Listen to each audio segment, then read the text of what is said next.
coração fiel para servi-lo e para segui-lo. E o rico morreu também. E muitas pessoas fazem muitos planos, muitas pessoas vivem, inclusive dentro da igreja, com planos de enriquecerem amanhã, enriquecerem na semana que vem, fazer bons negócios. Mas nós somos presunçosos quando pensamos no dia de amanhã, porque basta cada dia o seu próprio mal. A vida é como uma roda gigante. Eu, quando era pequeno, eu ia, mas eu tenho medo até hoje. Eu não gosto de roda gigante, não gosto de altura, não gosto de morar em apartamento alto. Muitas vezes estamos em cima, então nós vemos todo mundo de cima para baixo, mas muitas vezes nós estamos embaixo. Existem outras pessoas vendo a gente de cima para baixo. A vida é uma roda gigante. Quando que acabará a labuta dessa vida? Ninguém sabe. E veja, meus irmãos, que o rico foi sepultado. Tem sepultamento, hoje nem tanto, por causa da pandemia, mudou muita coisa, mas tinha sepultamento, principalmente em outras nações, que demoravam dias. Os japoneses e aqueles que são descendentes de povos orientais e professam uma doutrina chamada Sheishoen, quando morre alguém, eu não sei se vocês sabiam, eles colocam um monte de comida lá para comer, e tem que ser um negócio alegre, tem que encher a barriga. Muitas culturas e muitas nações têm essa prática, rotina, agora mais reduzido os velórios, né? Por quê? Porque era uma libertação desse tempo. Muito bem, versículo 23, e no Hades, como é que está a tradução das irmãs? Inferno, Hades. No versículo 23, na minha está, e no Hades ergueu os olhos, estando em tormento, e viu de longe Abraão e Lázaro no seu seio. Por isso que nós chamamos seio de Abraão. Como é que está? Está Hades ou inferno? Inferno, né? Hades, isso. O Hades era um deus grego da morte, do limbo, onde ficavam os mortos. Por isso que inferno é a nossa tradução.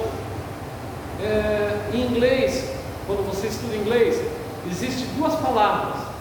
Existe a palavra hell, H-E-L-L, que é inferno, e a própria palavra inferno, uma pronúncia um pouco diferente da nossa. Então é o mesmo lugar, é a mesma simbologia. Muito bem, e esse rico, ele está no Hades, ele está no inferno, ele está separado de Deus. Acabou a chance para ele de se tornar uma pessoa melhor, de se tornar um crente, de fazer boas obras. Entretanto, ele vai querer fazer uma boa obra aqui ainda. Vamos ver 24, e clamando. Essa palavra clamando é gritando, falando em alta voz. E clamando disse: Abraão, meu pai. Ele chamou Abraão de pai. Será que ele se preocupou de ser um filho da fé durante a sua vida? E é o que vamos analisando, os versículos que já lemos e os que vão pela frente agora. Tem misericórdia de mim, 24. Não é Abraão que tem que ter misericórdia de nós, era Deus. Nós temos que clamar pela sua misericórdia, pela sua piedade. Nós temos que fazer isso de uma forma cotidiana, todo o tempo, porque as misericórdias do Senhor são as razões de não sermos consumidos. E ela se renova a cada manhã. A cada manhã, quando eu vejo a aurora nascendo, eu me alegro, porque sei que a misericórdia de Deus se renovou. Esse ano Deus falou comigo no final do ano, falou assim: João, convoca 12 dias de jejum e oração, desde o primeiro dia do ano, para 12 dias, 12 meses de misericórdia. Meus irmãos, tem pessoas que não gostam de suplicar a misericórdia de Deus, vão se achar impreteridas, vão se achar orgulhosos demais para falar: Deus, tenha misericórdia de mim. Na verdade, só o humilde faz isso. E eu me lembro que essa palavra, ela tem uma dupla aplicação. Quando nós falamos de misericórdia, nós falamos da palavra cardíaco, que é de coração, das corodianas, do coração, e míseros é uma pessoa extremamente pobre, que nem conseguia se alimentar, ter recursos para se alimentar tinha. Então, você tem duas junções de palavra, o pobre e o coração. Quando você fala para Deus, Deus, tenha misericórdia de mim, você está falando para Deus, Deus, me coloca a mim, pobre, no teu coração. Que coisa linda, que coisa preciosa, essa misericórdia do Senhor, que ela é muito grande. Na verdade, quando nós lemos o livro dos Salmos, nós vemos que é plural, as tuas misericórdias são grandiosas, é plural, elas são para todos os dias da nossa vida, elas são para aqueles momentos em que nós estamos quebrados e destroçados. Só basta pedir, Senhor, me coloca no teu coração, tem misericórdia de mim. E ele ali, ele pede misericórdia para uma pessoa, para um homem, para uma criatura, enquanto que ele devia ter pedido a misericórdia a Deus, enquanto ele tinha tempo de poder achá-lo. Buscai ao Senhor enquanto se pode achá-lo, invocai-o enquanto ele está perto. E ali Deus já não está mais perto, ali no lugar que ele estava, no Hades do inferno, no Sheol, Deus já estava longe, e manda Lázaro que molhe na água a ponta do seu dedo. Já pensou molhar na água? Lá tinha água para beber naquele lugar, a água da vida. E refresque a minha língua, porque estou atormentado nesta. Ali já era lugar de sofrimento, ali já acabou toda a chance. E Deus, ele não é homem para mentir, e não adianta a gente querer se enganar com o evangelho água com açúcar, com o evangelho demoníaco e satânico, que diz que não é assim. Deus é amor, Deus é amor, mas ele também é justiça. O homem que blasfema dia após dia contra ele ficará sem a devida recompensa. Meus irmãos, o nosso país é um grande exemplo. Eles fizeram carnaval, eles pegaram um homem lá, que eles diziam que era San Antônio, não sei o que lá, mas parecia com a imagem de Cristo, e um homem vestido de roupa vermelha, de chifre, de tridente, e aquele homem espancando aquele que parecia, não São Antônio, mas parecia Jesus. E eles escarneciam, eles colocavam a cara assim do diabo, e Deus já alertava, porque quando naquele ano surgiu aquele carro alegórico lá no Rio de Janeiro com a cara do diabo, e o diabo prepotente, Deus queimou aquele carro, e Satanás ali representado por aquela figura feita por mãos humanas, baixou a sua cabeça diante do Rei dos Reis. Mas os homens não se deram por vencidos, e blasfemaram, e fizeram coisas ruins. E é por isso que a nossa nação, ela está debaixo de um grande mover de açoite de Deus. Os governantes não se entendem, troca-se governante no Senado, na Câmara, e eles não se entendem. Nós não conseguimos uma estabilidade para empregos, muitos postos de trabalho foram perdidos. Existem pessoas que estão morrendo nos hospitais em Amazonas com falta de ar, porque o nosso país está debaixo do juízo de Deus. São dias de retribuição, e virão dias piores ainda, minhas irmãs. Nós vamos estudar escatologia, e virão dias na grande tribulação, que serão não como esses dias, mas muito, muito piores que esses dias que estamos vivendo. Por isso que o apóstolo diz: salvai-vos dessa geração perversa e corrompida. Escapa, como diz John Bunyan no Progresso do Peregrino, esse é o nome original. Saia da cidade da destruição. A cidade da destruição, na alegoria de John Bunyan, o homem que foi usado por Deus e teve aquele sonho profético do peregrino, significa esse mundo, a feira das vaidades, o castelo do desespero, o sábio segundo o mundo. São alegorias de pessoas como o vacilante. Quantos crentes são vacilantes? Andam em dois pensamentos, Uma hora Jesus voltará ao mundo, mas nós temos que fugir, escapar dessa geração perversa.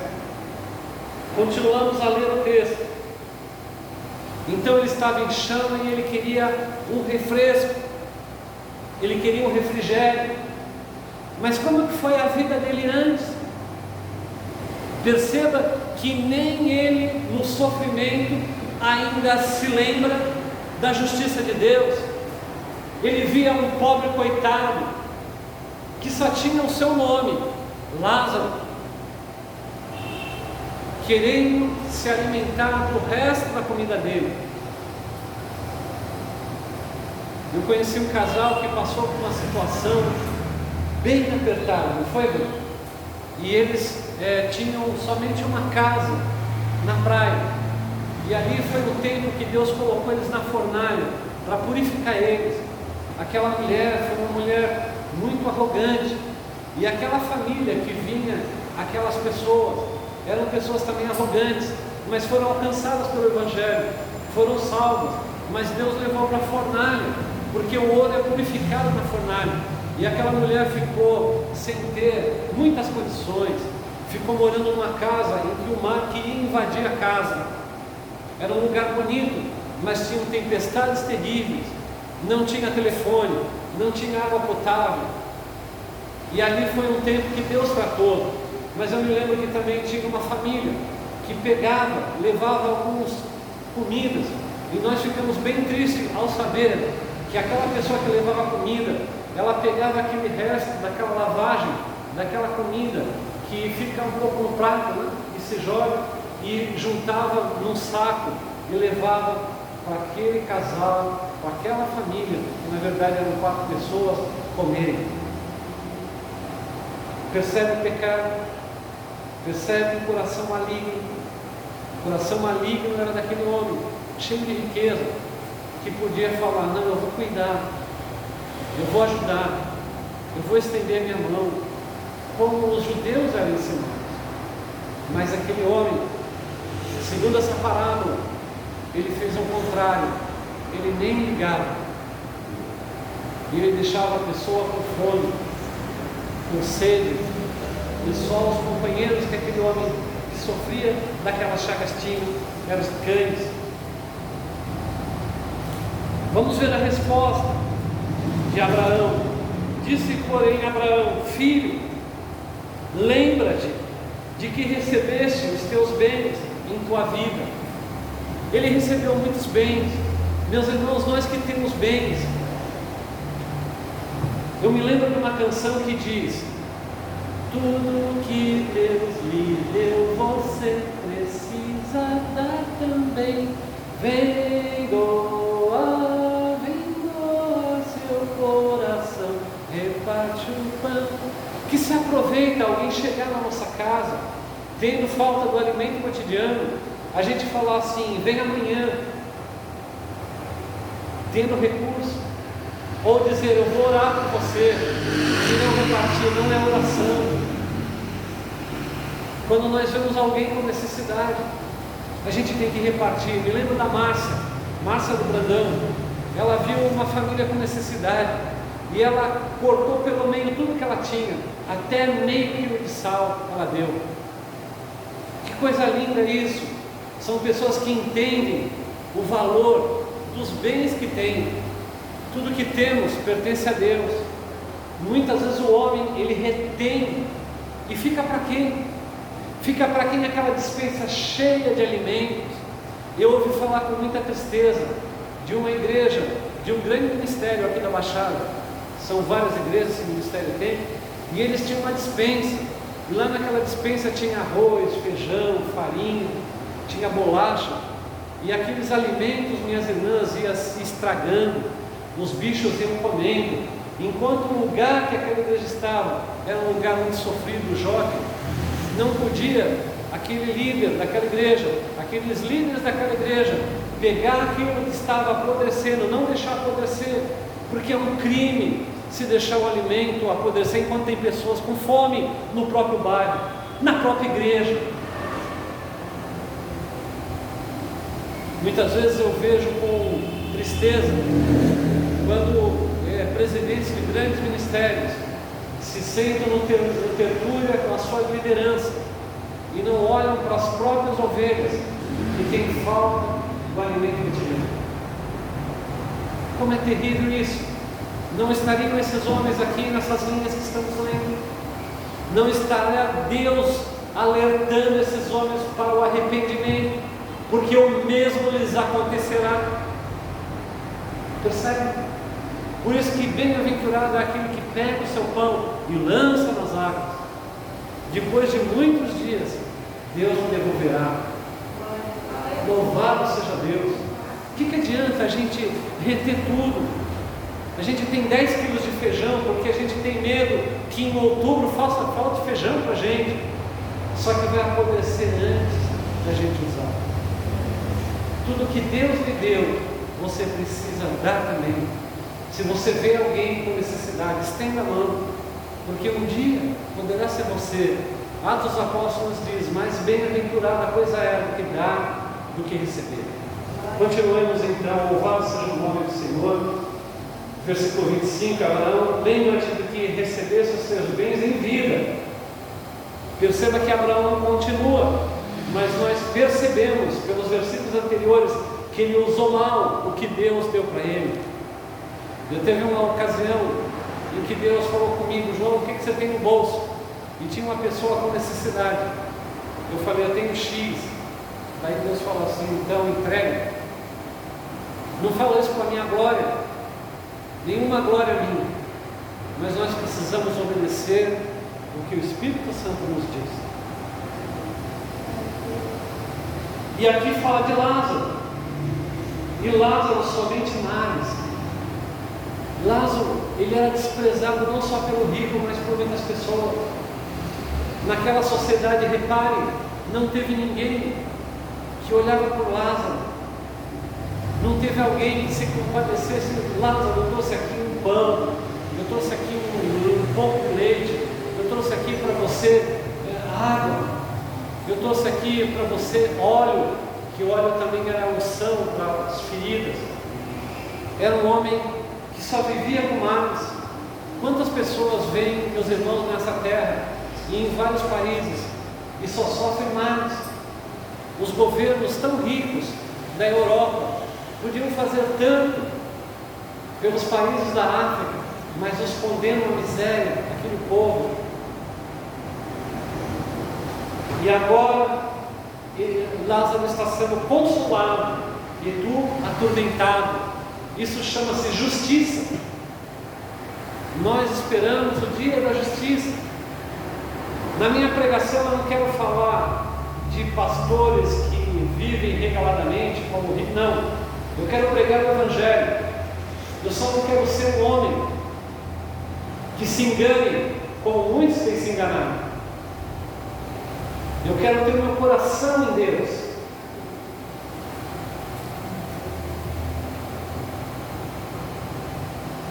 Então Lázaro foi consolado. Lázaro estava num lugar bom, descanso, que muitas vezes as pessoas interpretam como o sono da alma, o descanso da alma. E o rico estava atormentado. Isso é justiça. Por isso que nós devemos perdoar as pessoas. Por isso que nós devemos, quando alguém fazer mal para nós, nós devemos perdoar. E se a gente vê o nosso inimigo com fome, a gente dá de comer. Se a gente vê o nosso inimigo com sede, a gente dá de beber. Quando a gente vê o nosso inimigo numa situação desfavorável, não é para a gente